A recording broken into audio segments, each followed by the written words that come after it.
سلامونه ونیکی هیله دوستانو، کله مو هم په اکسل کې د شاهي فارمولا په نامه باندې کوم فارمولا اوریدلې او کنه. البته دا یو ایډوانس لیول تخنیک دی او په دې کې موږ اصلا د لامدا فارمولا کاروو. نو دا ایډوانس تخنیک تاسو په ډیر اسانه مثال سره زده کړئ.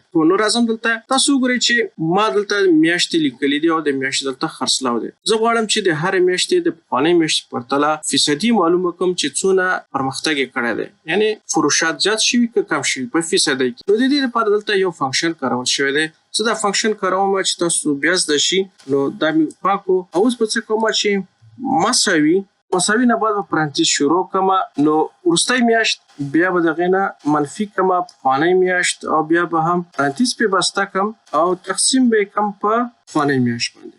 دا یې فورمول دی. انټر وهم نو دا یې ماته راویستو. دغه فورمول چې اوس موږ وکاروو دا کوم نوم نه لري. زه کولی شم دې ته یو نوم ورکړم، بیا په آینده کې د دې نه ګټه واخلم او کارونه مې چټک شي بیا په اسانه وکاروم. د دې لپاره زه راځم یو نیم رینج جوړوم او په هغې کې بل لامدا فنکشن وکاروم. دا کار ډېر اسانه دی. دلته زه راځم دا به لومړی پاکم او را به شم فورمولا سټاپ کې. دلته به ډیفاین نیمز باندې کلیک وکړم، نیم رینج باندې کلیک کوم، بیا راځم دلته نیو باندې کلیک کوم. زه به یو نوی نوم ورکړم. نو زه دې ته یو نوم ورکوم، فرض مثال ایمل فارمولا.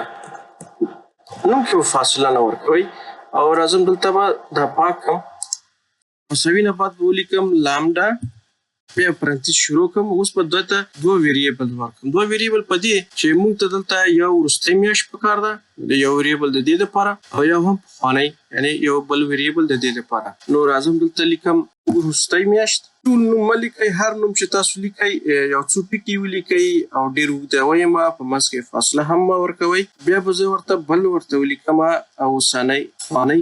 نو د پخوانۍ دپاره زه فرض مثال PAKH لیکم. تاسو هر نوم چې لیکئ XYZ پروا نه لري. بیا به زه کاما اوس به کالکولیشن ورته وکړم. نو پرانتیز شروع. لومړی چې و چې وروستی میاشت وه، یعنې صفر میاشت نه به منفي کې پخوانۍ میاشت هغه چې ده لکه دا پخوانۍ میاشت، بیا پرانتیز بسته تقسیم په پخوانۍ.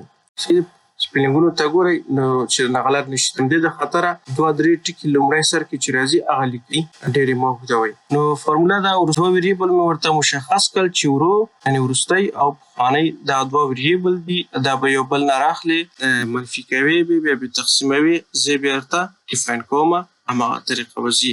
نو زه دا اوس کلیک کوم.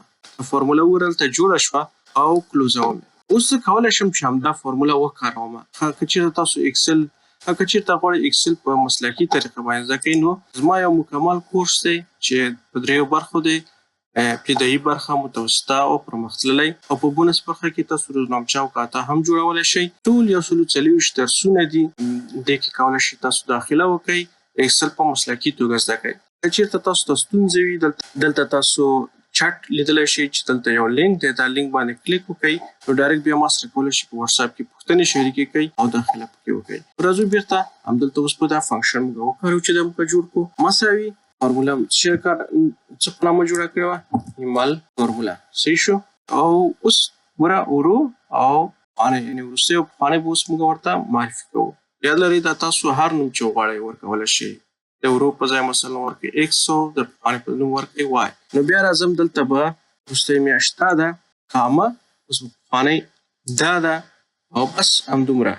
پرانتیز ورباندې بسته کړه، انټر یې کړه. دا دی. وګوره که زه لاس لاندې راکږم دا نورو ته به هم دا عین نتیجه راغله. نو دا یو طریقه ده چې په دې کې تاسو کولی شئ یو فنکشن، یو فورمول چې دی هغه ډیفاین کړئ په نیم رینج کې او بیا یې وروسته ترېنه ګټه واخلئ.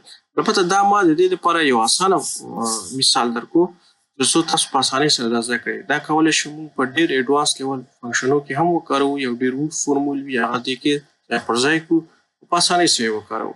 نو د اکسل د زده کړو لپاره زما صفحه فالو کړئ، لایک او شیر مو هېر نه شي. ښې چارې.